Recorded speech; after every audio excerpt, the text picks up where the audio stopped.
구독자 여러분 안녕하세요. 공인중개사 이승주TV의 사당동 공인중개사 이승주입니다. 오늘은 지식정보 이야기는 아니고 중개 실무 이야기를 하나 해드리려고 합니다. 2025년이 된 지 지금 이제 10일이 갓 지났는데요. 이번 주에 한 주를 돌이켜보면서 제가 생각을 해보니까 신기한 경험들을 많이 하게 되잖아요. 중개업을 하다 보면. 이제 중개업이 7년 차에 접어들었어요. 이제 만 6년째가 됐는데요. 7년 차가 되면서 정말 많은 분들도 만나고 또 많은 계약도 했을 거잖아요. 신기한 경험들이 뭐냐면 열심히 죽어라고 보여주고 정말 열심히 많이 보여줘도 집이 안 나갈 때가 있어요. 그런 집들이 있죠. 정말 괜찮은데 이 집이 왜 안 나가지? 계속 궁금하고 참 알다가도 모르겠는 정말 신의 영역인 그런 때가 있잖아요. 한편으로 신기하게 인기가 별로 없었던 그 집이 어느 날 또 기가 막히게 너무 많은 손님이 갑자기 오면서 또 공교롭게 그 손님들이 다 마음에 든다고 하면서 그 집을 동시에 여러 팀이 경쟁을 하면서 계약을 하겠다라고 하는 경우들도 있는 거죠. 그래서 오늘은 제가 실무에서 경험하면서 참 그런 신기한 경험들을 할 때마다 이걸 한번 영상에 중개 실무 이야기를 올려야겠다라고 생각을 하다가 공교롭게 이번 주에 또 그런 계약이 한번 나와서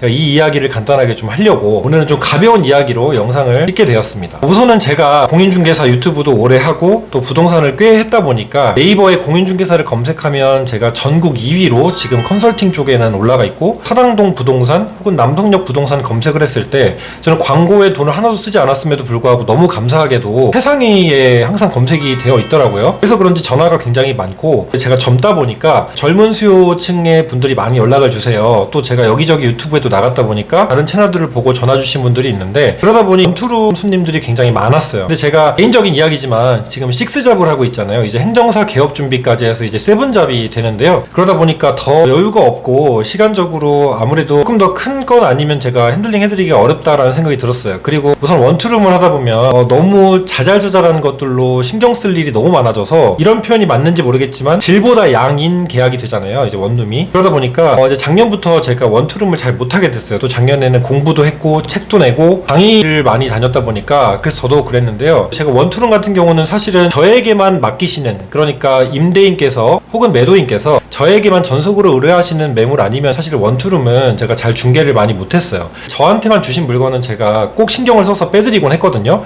오늘 말씀드릴 계약도 이런 매물이었어요. 투룸이었는데요. 집이 굉장히 좋아요. 역에서도 가깝고 가성비도 좋고, 그리고 제가 봐도 서류상에 하자도 하나도 없어서 공인중개사 입장에서 중개하고 알선하기에도 굉장히 좋은, 그러니까 권리 분석도 아주 용이한 굉장히 편한 중개였는데 이상하게 손님을 많이 보여드려도 계속 계약이 안 나오는 거예요. 저한테 중개를 받아보신 분들은 아시겠지만 절대 중개를 하면서 계약을 강요한 적이 없어요. 편하게 보시고 선택은 손님의 몫이지 아무리 강조하고 강요한다고 해도 계약을 할 마음이 있으면 하지 말라고 해도 할 거고, 계약할 마음이 없으면 아무리 종용을 하고 아무리 추천해도 계약을 안 한단 말이죠. 오히려 그런 게 상대방 입장에서는, 손님 입장에서는 부담으로 다가올 확률이 매우 크기 때문에 저는 그냥 보여드리는 것에만 최선을 다하거든요. 근데 집이 점점 소위 똥줄이 타기 시작한 거예요. 왜냐면 임대인은 저만 보고 계시고 앞선 세입자는 빨리 나가고 싶어 하고 굉장히 심적 부담이 크잖아요. 이제 중개업을 하시는 분들은 아시겠지만 이런 매물들은 너무 부담감이 크다 못해 점점 집이 안 나가면 이제 임대인께 다른 부동산에도 내놓으세요라는 말까지 할 상황까지 오기 직전이었어요. 그러다가 제가 행정사 실무교육 끝나고 이제 강사로 학원에 데뷔를 하잖아요. 그래서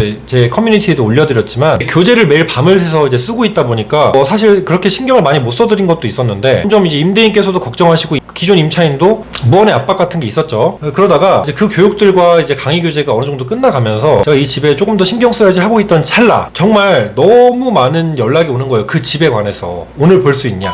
오늘 보러 간다. 갑자기 이렇게 로드로, 그러니까 워크인 손님으로 들어오셔서 집을 보고 있다. 근데 이 조건을 찾는다라고 해서 금액이 약간 안 맞았지만 한번 보여드리겠다 해서 보여드렸는데 또 계약 의사를 보이시고 약간 이렇게 돼서 그날 6팀을 하루에 봤는데 6팀 중에 4팀이 동시에 계약을 하겠다고 하는 겁니다.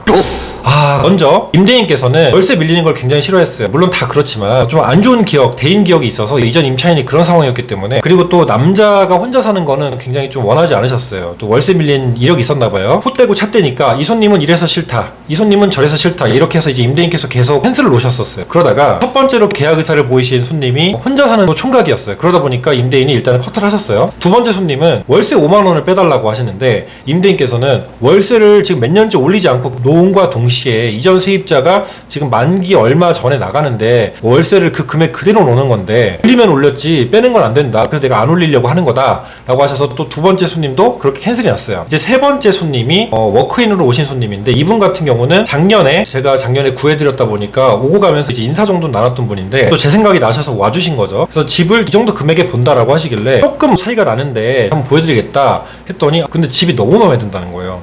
2년인 게 뭐냐면 주방이 있는데 주방이 이제 싱크대가 다 교체가 됐어요. 그래서 주방에 샤시까지 교체가 됐기 때문에 샤시를 열었는데 이제 제가 작년에 구해드린 그 건물이 바로 앞에 있는 거예요. 두 블록 앞인 줄 알았는데 막상 보니까 바로 앞 블록이어서 창문을 열었는데 집을 구하러 오신 분 본인의 차가 사무실로 쓰고 계시는 그 공간에 주차가 되어 있는 게 말 그대로 주차장 뷰에 본인 차 뷰였던 거예요. 끼워 맞추기가 아니라 정말 저는 정말 가장 선호하는 게 제 사무실과 연습실과 가장 가까운 곳을 원해요. 근데 지금 창문을 열었는데 바로 앞 블록이네요? 너무 최고인데요? 라고 하면서 이제 더 빠지신 거예요, 손님이. 그러다가 이제 이분이 이제 또 혼자 사는 총각이었기 때문에 제가 걱정이 됐어요. 앞서 집을 보신 분이 계약 의사를 보였는데 총각 혼자 사는 분이라 임대인께서 캔슬하셨다. 이번에도 제가 잘 얘기를 해야지 안 그러면은 어려울 것 같다 라고 했어요. 그런 얘기를 하면서 이제 임대인과 한번 얼굴을 뵙자라고 하는 찰나 집을 보고 가고 있는데 임대인께서 약주를 한잔 하시고 올라오시는 거예요. 임대인도 또 이제 그 상황에서 얼굴을 뵙게 된 거예요. 그래서 얼굴 도장을 소위 찍었죠. 이제 바로 얼마 있다가 아침에 예약이 왔던 다른 동네 부동산에서 전화가 와서 집을 보러 온다고 해서 바로 보여드렸어요. 이번엔 아가씨 두 분인데 아가씨 두 분이 디자인 쪽 하시는 분이래요. 의류. 근데 이제 임대인 사모님이 패턴사를 하세요. 양장점을. 사장님도 오래 하셨는데 은퇴를 하셨고 그런 얘기를 또 하다 보니까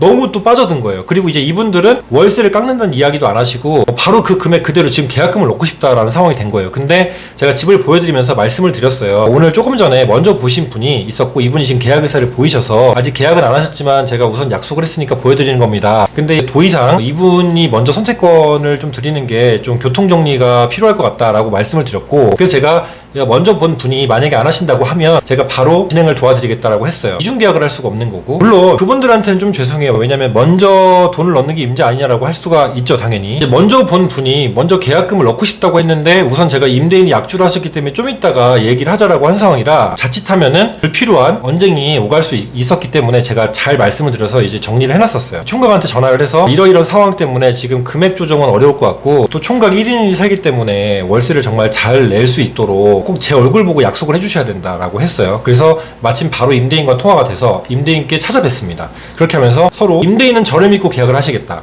임차인도 저를 보고서 염려 마셔라 라고 하셨어요. 그렇게 해서 이제 계약 의사를 보인 다음에 다른 계약을 하시고자 하는 분들께는 이제 연락을 드려서 사과 말씀을 드리고 양해를 구해서 이제 그분들은 다른 집을 찾게 되셨죠. 그런 다음에 그 뒤에도 계속 전화가 오는 거예요. 안 그래도 그날 집 보이신 분들이 계속 계약 의사를 보이시고 조금 이따 전화 드릴게요 이렇게 해서 계약을 한 해 만에 이런 상황이었었는데 이렇게 두 팀, 세 팀이 막 동시에 겹쳐버리니까 좀 신기했던 거예요. 한편으로 기분은 좋죠. 이제 계약이 나오니까. 근데 신기했던 건 와 정말 어떻게 항상 뭐 피해 법칙처럼 이런 상황이 생길까라는 생각이 좀 들면서 또 다른 집도 또 그런 경우들이 굉장히 많거든요. 그래서 되게 신기하다. 좀 뭘로 설명할 수 있는 걸까라는 생각이 좀 들더라고요. 제가 항상 집을 보여줄 때 그런 말을 하거든요. 집과 배우자는 따로 있다. 근데 제가 물론 결혼도 안 해본 주제에 노총각인 주제에 뭐 이런 얘기를 하는 게 배우자에 대해서는 얘기할 게 없지만 집은 정말 인연은 따로 있는 건 맞는 것 같아요. 중개업 7년 차가 되면서 좀 느낀 거는 어떤 계약에 대해서 불발이 나도 그냥 그러려니 해요.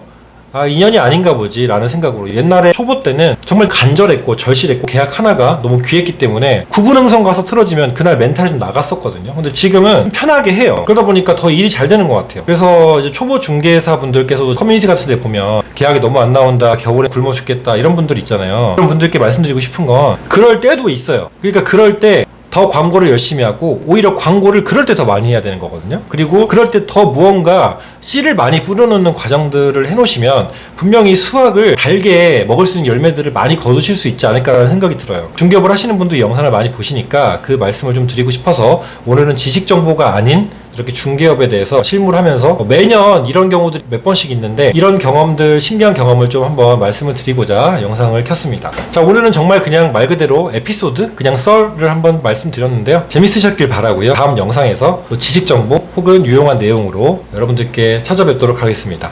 시청해주셔서 감사하고요. 요즘 독감이 유행인데 감기 조심하시고요. 다음 영상에서 만나도록 하겠습니다. 감사합니다.